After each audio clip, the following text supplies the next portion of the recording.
Em tempos de guerra, o mundo financeiro costuma reagir de forma imediata e, muitas vezes, emocional.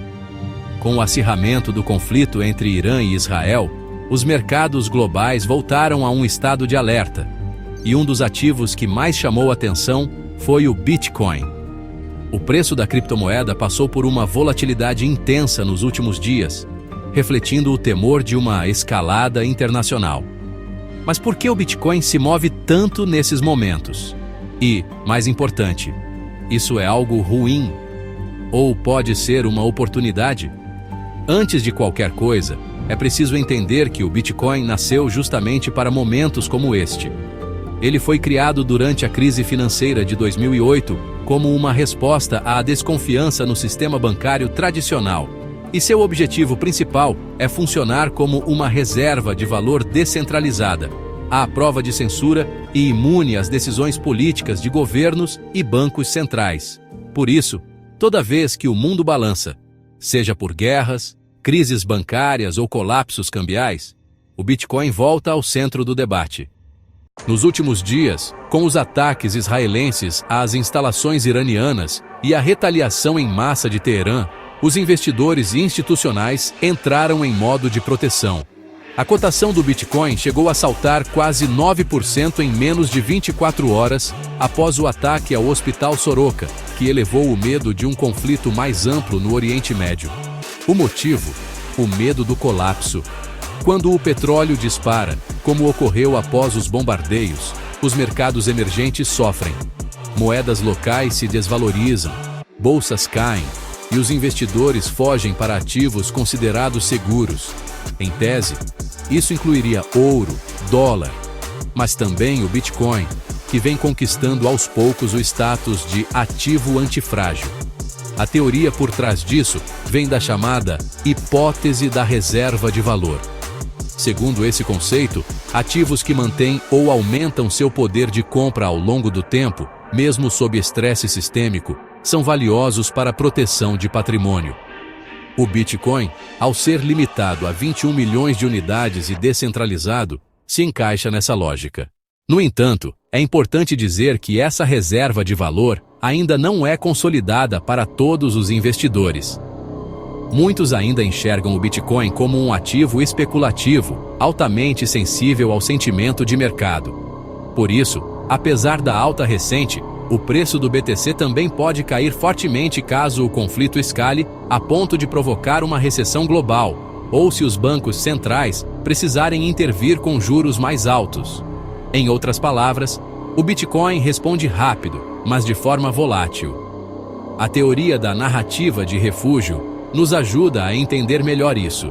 Sempre que uma crise se instala, ativos com forte narrativa ganham tração. No caso do Bitcoin, a narrativa é de liberdade, proteção patrimonial e descentralização.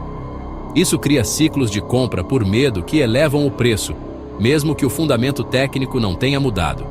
Ou seja, não é só questão de oferta e demanda, mas de percepção de risco e confiança no sistema. Na prática, o que estamos vendo é uma repetição do padrão que já ocorreu em outras crises. Em 2022, com a guerra na Ucrânia, o Bitcoin também apresentou picos de valorização logo após os primeiros ataques. Em 2020, no começo da pandemia, caiu forte, mas depois se recuperou junto com a fuga para ativos alternativos. O que difere agora é o grau de maturidade do mercado cripto.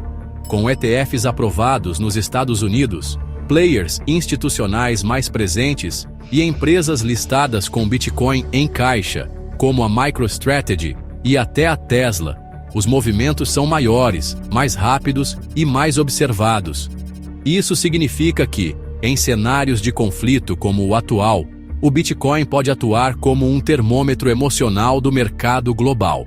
Não é à toa que cada bomba lançada no Oriente Médio reflete quase em tempo real nos gráficos da criptomoeda. Outro ponto importante é o papel das stablecoins nesse contexto. Em países como o Irã, Líbano e até a Turquia, as moedas locais já perderam grande parte do seu valor nos últimos anos. Com a escalada militar, muitos cidadãos estão recorrendo ao Tether, USDT, ou ao Bitcoin para preservar seu capital. Plataformas peer-to-peer relatam aumentos de mais de 300% no volume de transações em BTC e stablecoins em regiões de conflito. Isso reforça a tese de que o Bitcoin, embora volátil, se tornou uma alternativa viável em contextos de alta instabilidade. E é aí que entra a função educativa. Entender o Bitcoin como reserva de valor exige que o investidor vá além da cotação do dia e compreenda o impacto de política monetária, geopolítica e tecnologia no comportamento do ativo. Em um mundo cada vez mais conectado e instável, essa compreensão pode ser o diferencial entre perder tudo ou proteger o essencial. Em resumo, o conflito entre Irã e Israel acendeu o alerta global sobre riscos sistêmicos. E como já era esperado, o Bitcoin respondeu com alta volatilidade, mas também com um aumento do interesse institucional. Mais do que um ativo especulativo, o BTC começa a cumprir, mesmo que de forma imperfeita, sua função de ouro digital em tempos de guerra. A teoria da descentralização, aliada à escassez programada, faz com que investidores o vejam como uma âncora de valor em meio ao caos. Isso não significa que o preço sempre subirá, mas sim que o Bitcoin se tornou parte da conversa geopolítica. E talvez esse seja o maior sinal de que estamos entrando em uma nova era, onde o dinheiro não depende mais de governos ou fronteiras, mas de redes e códigos.